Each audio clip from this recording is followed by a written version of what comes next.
Now time for the 7 things you'll be talking about today. Number 7. All right, so you want some actual racism? Here we go. I mean, we seek it out so much. The mayor of Hoover is responding to death threats that have been laid out against a city council candidate. And they have reported those to the FBI and local police. And that's exactly how you handle death threats. You report them, and you have local and federal law enforcement deal with it. She has received slurs, she has received threats, and they've turned them over to the FBI. She held a press conference where she said, "We came to this country from India and have been blessed to live here and live the American dream. These last few days have been painful. My family and I have received hateful messages, insults, even death threats. It has shaken us up, our peace of mind, and our family." Now, personally, what I'd like to see is them show all of these messages and who's sending them. They've done some of that. Number 6. Now, here's the other side of this. A single poster's racist comments on social media targeting Indian restaurants and businesses in Huntsville brought on a newspaper article referencing trolls and other comments implying the community is racist and intolerant, which is clearly not supported by the one poster and hundreds of detractors attacking that poster. But it doesn't matter. They're making this their core story from yesterday and today that Huntsville is super racist. And later on, I will share with you some of the comments being made on here, and I will ask you, who's actually being prejudiced here? You're going to be surprised who it is. I know. Stay tuned. You're going to be shocked. You're going to be shocked. And I want you to stay tuned. I'm going to bring you that information. Number 5. A judge has denied the Trump Department of Justice's request to unseal records related to the Jeffrey Epstein criminal case. This now marks the third time. 3. 1, 2, 3. This now marks the third time we have seen them lose in court to get this done. And what I find most concerning about this, as we like to use that term a lot, what I find to be most concerning about this is the idea that this judge is like, well, I mean, there's totally other evidence somewhere else. Why don't you guys go show that? And I say, yeah, I think you're right about that. That's exactly what they should do. They should go find this evidence that they already have, and they should release it. I agree with that.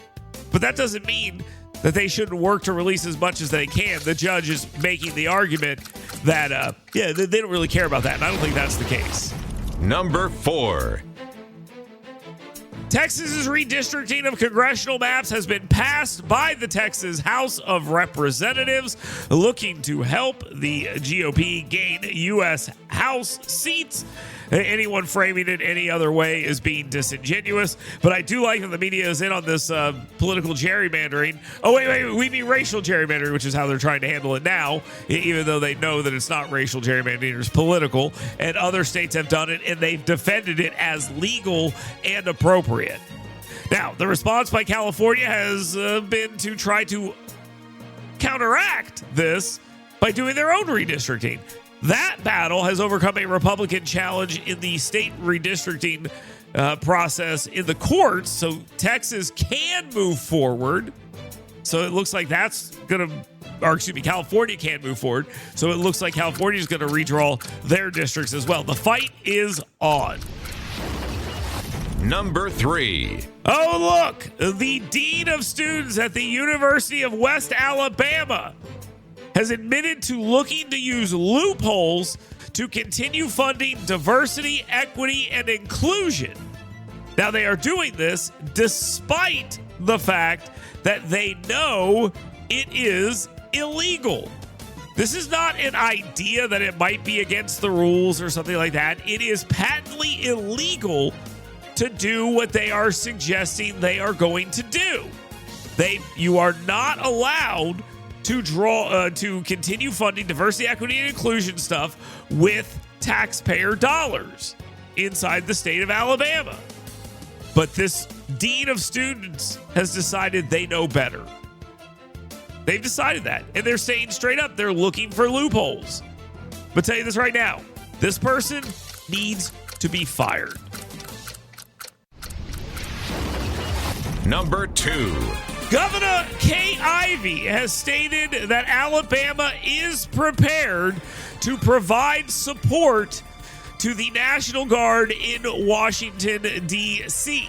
They are prepared to send soldiers from the great state of Alabama to Washington, D.C., and they should. They absolutely should send those troops, and I'm for it, 100% for it. Senator Tommy Tuberville, who you also know as, how do I put this?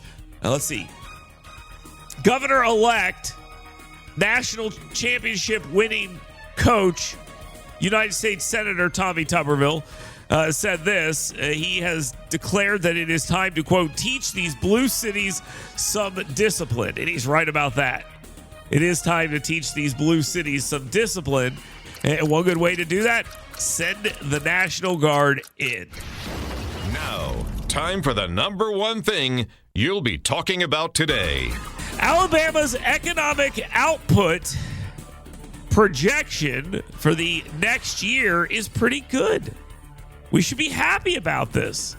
We should be looking at this and going, man, this looks really, really good. We are moving into a direction where people are happy. We are moving into a direction where the economy is expected to do pretty good.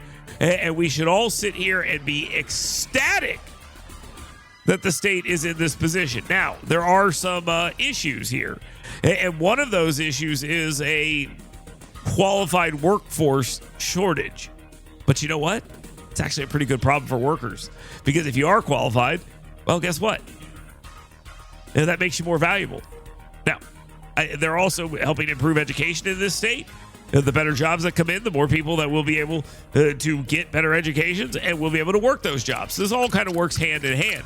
But the economic projection moving forward in Alabama is pretty good. Growth continues. There is some uncertainty, and there's a lot going on here, but employment's an issue, but technology and manufacturing looking pretty good. One of the reports said that Huntsville has become a low-cost alternative to other southern metros, such as Nashville, Atlanta, and Charlotte.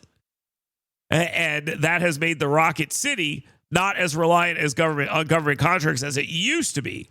They have a highly skilled workforce, and lower costs of living are still attractive propositions. The vibrant domestic migration really slowed in Atlanta, and we did not see that here. We actually saw it increase a little bit. So people are moving to North Alabama and saying, hey, it looks pretty good here. But I got to remind people, anyone listening online, and I know you're out there, it ain't that great. It sucks. You guys don't want to come here. You know, it sucks here. You know, it's the worst. Everyone's racist. Did you hear about how racist we are about curry restaurants?